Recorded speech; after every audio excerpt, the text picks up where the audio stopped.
Hey everyone, Ricardo here with the Dragons and Commands of Tarkir. Today we are going to go over each of the Elder Dragons and their respective commands. I'll rank each of the commands and the Elder Dragons in order of power from 5th to 1st. Let's get started with the commands. 5th place, we have a Tarkas Command. While we have a command that costs 2 and has a variety of uses, none of them seem quite good in standard to make the cut. The 2-drop slot in these colors is also being taken up by Lightning Strike, Sylvan Caryatid, and sometimes even Voyaging Satyr. In Modern, we have Skullcrack for the burn decks, which is easier to cast.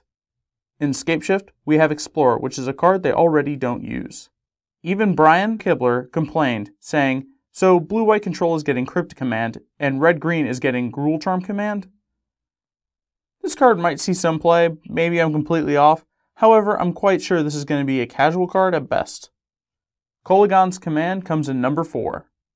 Alright, so now we have stepped it up quite a bit for the black-red decks out there.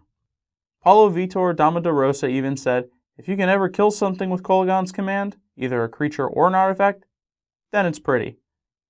This card could be a sleeper for standard, but for other formats, it's probably not playable.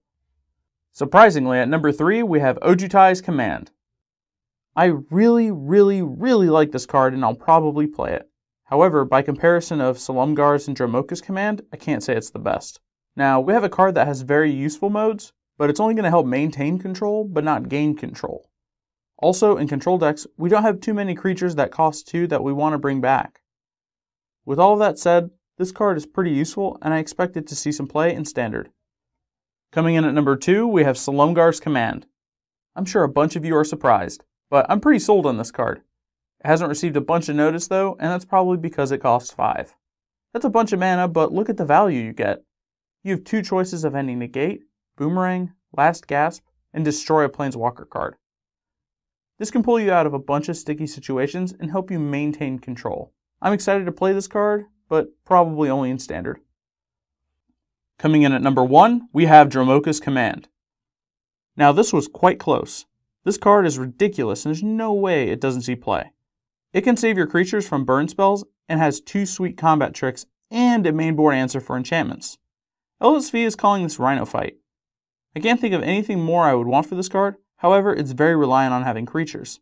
In green-white though, that isn't hard, and if you're caught without creatures in green-white, you're probably not going to be winning the game anyway. I wouldn't be surprised if this card saw some modern play as well. Now that we have gone over the commands, let's go over to the dragons, giving the orders. Let's hop right into it. At 5, we have Dragon Lord of Tarkir. This is a 7-mana 8/8 that's trying really hard to be Bogard and Hellkite. That being said, it has some pretty okay stats for its cost and with its effects.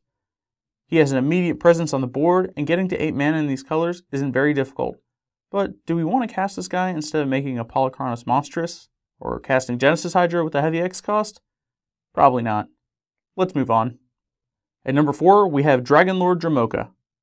Now this guy has a pretty heavy body to do combat with. Also, he is flying and lifelink. And he can't be countered. And when he's in play, your opponent can't cast spells during your turn. That's a lot. So in these colors, I can't see you casting a 6-drop though. I mean, you can because you can easily get to that mana with the green-white devotion list, but playing this guy in that deck just seems clunky and unnecessary.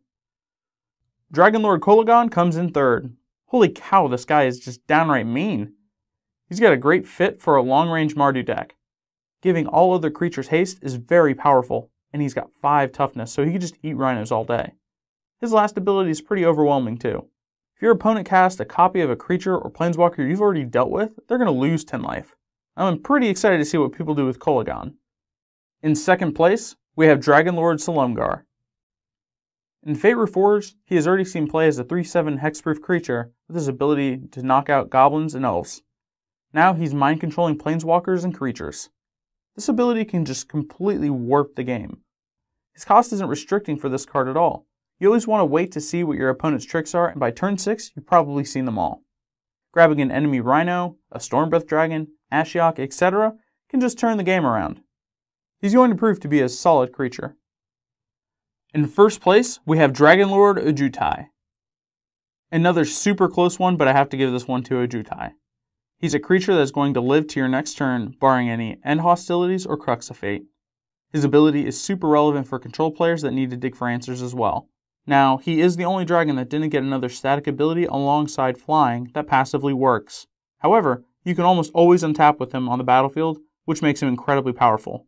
You can bet I'm going to be playing this guy. Man, this set has a bunch of solid winners, and I'm very excited to do the pre-release next weekend. Now, if any of you disagree or my evaluations to you felt like they were completely off, let me know down in the comments below. Thanks for hanging out with me here at Gathering Magic.